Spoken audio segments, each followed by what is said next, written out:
네, 안녕하세요. 오늘도 새로운 영상으로 돌아온 이든입니다. 이제 더위도 식고 조금씩 찬바람도 느껴지고 있는 요즘입니다. 좀 늦었지만 지난 추석 연휴는 다들 잘 보내셨나요? 아마 그 기간 동안 여행을 다녀오신 분들이 꽤 있으실 것 같은데요. 저도 이번 연휴 동안에 그 여수로 짧은 여행을 좀 다녀왔습니다. 여행을 말씀드린 김에 오늘 영상은 이번 달 알라디너 TV의 주제인 여행에 가져갈 책입니다.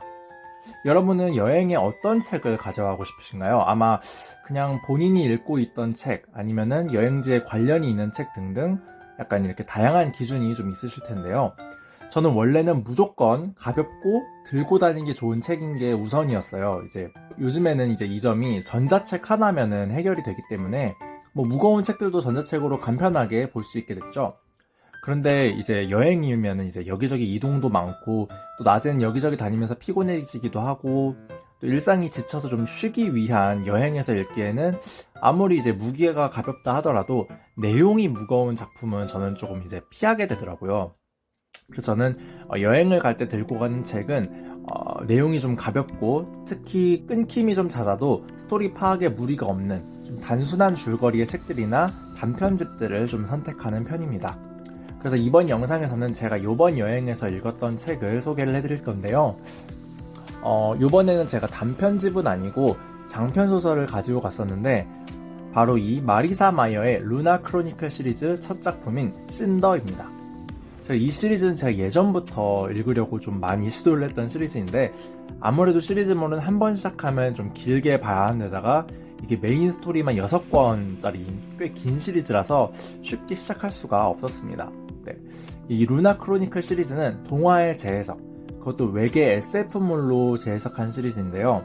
1권인 이 신더는 동화 신데렐라를 재해석한 작품으로서 주인공인 이 신더부터가 몸의 절반이 로봇인 안드로이드로 설정이 되어 있는 그런 작품입니다. 여기 딱 표지만 봐도 이렇게 한쪽이 로봇발이라서 이렇게 안드로이드로 설정이 되어 있는데요. 사실 이 점이 제가 이 시리즈를 시작하기 좀 쉽지 않았던 이유 중에 하나였어요. 저 이제 신데렐라의 재해석이라길래 이제 별 사전 정보 없이 그냥 바로 구매를 그냥 해버려서 읽기 시작했는데 처음부터 이제 신데렐라가 로봇인데다가 정비공인 설정으로 시작을 하길래 약간 황당하기도 하고 또 흥미도 잃어버려서 매번 이제 앞에 조금 시작만 하다가 덮기 일쑤였거든요. 거기다가 이제 배경이 신베이징, 그러니까 중국이 배경입니다. 이렇게 딱 정확히 대놓고 중국이라고 하진 않지만 그래도 신베이징이라는 이름부터 딱 이게 연관이 되죠. 이게 지구가 한번 이렇게 휩쓸린 다음에 죽지 않고 남아있던 인류들이 새로 개척한 세상이 배경인데 그래서 이제 약간 중국이라는 정확한 지명이라기보다는 약간 신베이징이라고 이렇게 나오더라고요.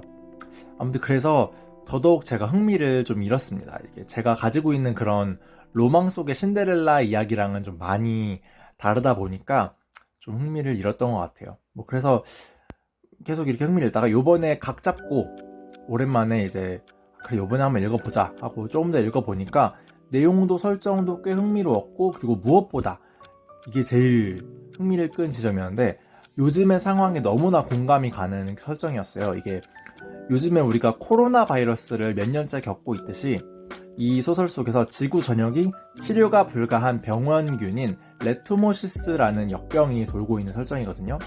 그래서 막 그 인류가 레투모시스 때문에 전 세계적으로 많이 좀 피해를 겪고 있는, 많이 인류들이 죽어나가고 있는 그런 설정이어서 이번에 몰입이 아주 예전에 비해서 훨씬 되게 잘 됐던 것 같아요.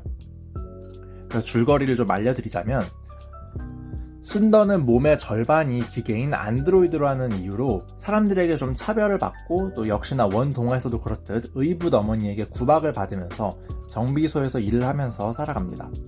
역시나 이제 두 의붓 동생들이 나오는데 그 중에서 한 명은 또 착한 아이로 나와요. 피언이라는 친구가 있는데 그 피언이와 또 똑똑한 신더의 인공지능 패신 이코와 어울려서 마음을 나누면서 그런 대로 좀 살아가다가 어느 날 최고의 정비꾼인 신더를 찾아서 정비소로 몰래 찾아온 황태자인 카이토에게 사랑의 감정을 느끼고 또 황태자가 수리를 요청한 아주 중요한 정보가 담긴 안드로이드를 신더가 받아들게 됩니다. 그리고 바로 그날 신던의 정비소 바로 맞은편 가게에서 역병 환자가 발생을 해서 난리가 나게 됩니다. 이런 상황에서 신더의 두 의붓 동생들 중에 아까 말씀드린 착한 아이인 피어니까지 역병에 걸리고 마는데요. 그때 동생과 함께 있었던 신더 또한 그 레토모시스 전염 여부를 검사를 받게 됩니다. 그런데 이 바이러스가 매우 높은 전염성이었는데도 신더는 멀쩡했던 거예요. 그래서 의붓 어머니는 자신의 딸과 함께 있었으면서도 멀쩡한 신더에게 분노를 느끼고 이제 신더를 백신 실험 대상 안드로이드 모집에 보상금을 받고 넘겨버립니다. 신더는 그렇게 이제 신베이징 황궁 실험실에 강제로 옮겨지게 되는데요. 여기서 인간들 대신에 백신 개발을 위한 그런 실험체로 쓰여지게 됩니다. 딱 봐도 이제 안드로이드와 인간의 그런 차별이라는 이런 것들을 다루고 있는 게 느껴지시죠? 그래서 신더는 여러 실험 끝에 알고 보니 신더에게는 면역체가 있다는 사실을 발견을 하게 되는데요. 이때부터는 신더가 더 이상 실험체가 아니라 연구 대상으로 바뀌어서 좀 더 대우가 훨씬 나아지게 되는 굉장히 귀한 존재로 그런 대접을 받게 되게 됩니다. 아무튼 그래서 동생인 피어니에게 치료약을 하루빨리 줄 수 있도록 본인이 연구 대상으로 자원을 하게 되는데요. 그리고 여기서 이제 신더는 자신에 대한 놀라운 비밀들을 알게 됩니다. 자, 여기서 이 시리즈가 루나인 연대기라는 그 이유가 있는데요. 루나인은 지구인들과는 다른 행성인 루나 행성에 사는 종족으로 우리에게는 이제 외계인 같은 그런 존재로 보면 되겠죠. 루나인들은 지구인들과는 달리 남의 생각을 조종하고 또 세뇌할 수 있는 능력이 있는 아주 강한 종족입니다. 그 루나인의 우두머리는 레바나 여왕이라는 존재인데, 이 레바나 여왕은 지구를 정복하려는 야욕이 있어서 끊임없이 지구의 각 선진국 대표들, 그리고 그 중에서도 젊은 황태자인 카이토와 혼인을 하여서 신베이징의 황후가 되려고 호시탐탐 좀 기회를 찾는 그런 존재인데요. 이 루나인들이 상대의 눈을 보면서 약간 거짓을 세뇌하고 이렇게 하기 때문에 거울을 보는 것을 굉장히 싫어합니다. 이게 아마 거울을 보면은 자신의 진실을 마주하기 때문이겠죠. 그러니까 그런 의미로 거울을 보는 것을 싫어한다는 그런 게 있더라고요. 아무튼 이 레바나 여왕이 카이토 황태자와 혼인을 하기 위해서 지구로 직접 찾아오게 되는데요. 이 카이토가 이 레바나 여왕의 마수에서 벗어나서 자신의 황상 그리고 또 지구의 운명을 끝까지 지킬 수 있을지, 그리고 신더가 과연 황태자인 카이토에게서 안드로이드인 자신의 흠을 끝까지 숨기고 또 숨기지 못하도 들키더라도 그들의 사랑이 결국 이루어질 것인지가 이제 흥미진진한 이야기로 되게 가득 차있는 그런 소설입니다. 제가 이 책을 여행지에서 읽은 터라 다소 짧게 읽었다가 끊기고 이러긴 했지만 설정이 조금 새로울 뿐 내용 자체가 어렵거나 하진 않아서 무리는 없었고요. 또 길이가 짧은 편은 아닌데 저는 이제 종이책은 원래 소장을 하고 있던 거고 책은 전자도서관으로 해서 이제 전자책으로 빌려서 읽었거든요. 그래서 길이가 짧은 편은 아니지만 처음 설정만 조금 익히고 나면은 이제 술술술 바로바로 읽히는 책이어서 되게 금방 읽을 수 있었습니다. 그리고 전 뭔가 이번에 그 전자책의 편의성을 원래도 알고는 있었지만 이번 여행에서 더 많이 좀 익숙해진 것 같아요. 그래서 제가 원래는 곧 죽어도 책은 그래도 종이책이다 라는 그런 생각을 가지고 있는 사람이었는데 요즘 들어서 그 편의성에 좀 많이 길들여져 버린 그런 느낌입니다.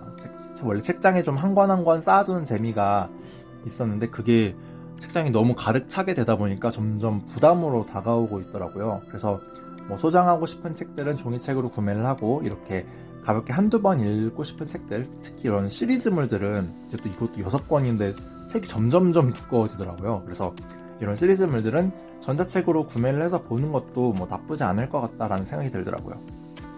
이게 루나 크로니클 시리즈가 요 신더 이후에도 그 빨간 모자를 이제 한 스칼렛, 그리고 라푼젤을 SF물로 바꾼 크레스, 그리고 백설공주를 바꾼 윈터, 그리고 루나인의 지배자인 레바나, 이렇게 해서 총 5시리즈가 있는데 윈터가 2권이라서 6권으로 되어 있거든요. 그래서 그 6권이 또 이게 한 권 한 권의 이야기가 아니라 요 한 권 그리고 다음 한 권에서 이야기가 쭉 하나의 이야기로 진행이 되는 거라서 이게 본편이 6권이고 원래는 또 몇 권의 그 번외 그래픽 노블도 있고 또 단편집도 있다고 하는데 요 번외편들은 아쉽게도 국내에서는 번역 출간이 이루어지지 않았다고 합니다.